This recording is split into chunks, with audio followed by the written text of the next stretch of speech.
Well, let me answer the first question. I have not praised him for unraveling the mystery of my father's death, because he hasn't. I have praised him for honoring my father in various ways. And I don't know when I will come to India. Probably go to Japan first. But right now, travel to India or anywhere else abroad is somewhat difficult, as you know. Well, the Modi government and also the Bengal government and other state governments have honored Netaji maybe more than it was done before. And that may have different reasons. One, of course, would be that there was a revival in interest in my father. And the other one, of course, is that political parties, of course, also take on causes that sort of they feel that interest citizens. And I think the interest in Netaji has grown a lot during, actually, during the last maybe 20 years or so. I think you can never avoid that political parties try to sort of gain an advantage through claiming this or that. I think it is positive that both parties want to honor Netaji, but on the other hand, you will always have to expect that a political party doing such a thing also has political interests, and I think this is not illegitimate. This is what political parties are all about. No. I don't. The government doesn't conduct DNA tests. I wanted the Indian and Chinese government and the temple where the remains of my father are kept to agree that we can have a neutral DNA test. And for me, this is not really that important. But as you know, there are some people who sort of doubted that the remains in Rinpoche temple are my father's. And for them, I really wanted to have this test done because I hope that there will be as little controversy about his remains as possible. If and when we can return the remains of Netaji to India, this would be certainly one alternative which I would consider very appropriate. No, the main point was that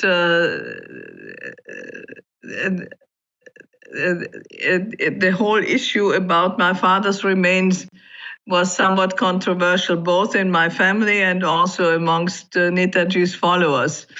And I think any government before was not particularly keen on sort of getting into this controversy and taking a decision which one side or the other would sort of blame on them and say, why did you do that?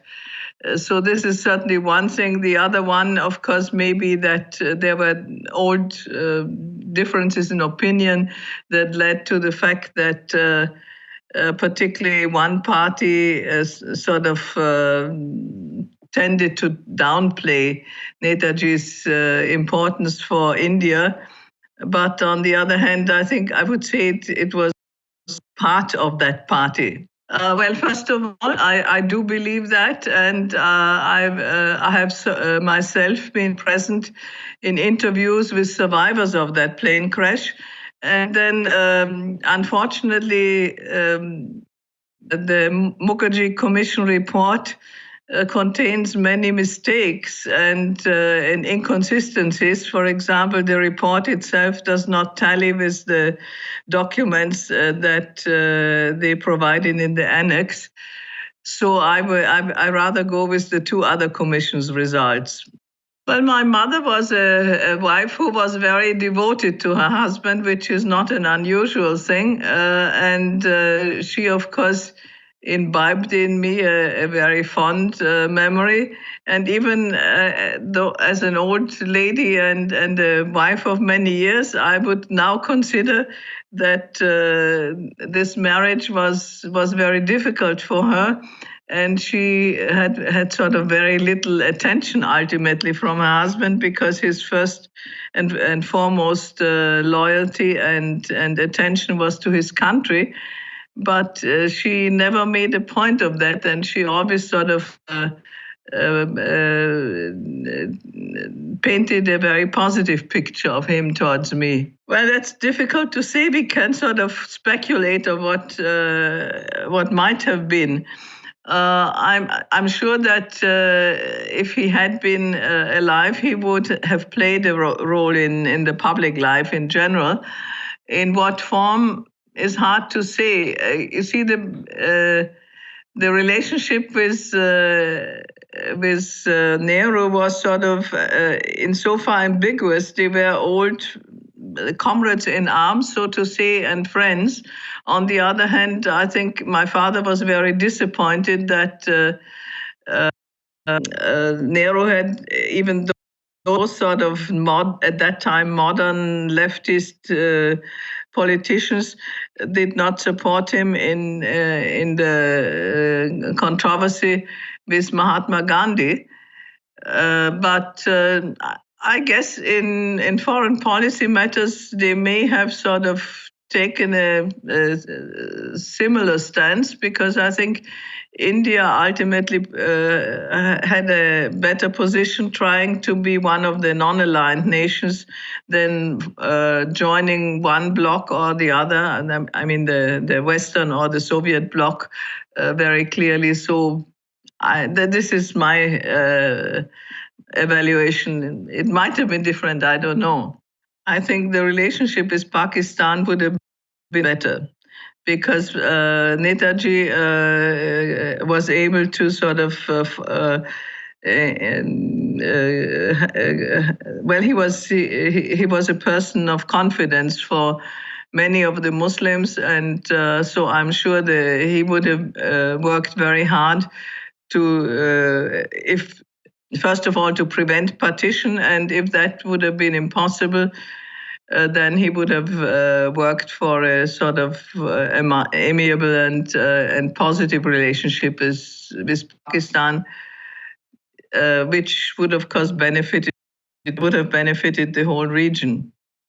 I was born in Vienna, Austria, and the first part of my studies until up to a doctorate in law was done in Vienna, and then I got married and moved to the United States with my husband, where we stayed for about, he was there already and had completed his studies there, and I stayed there for about 8 years.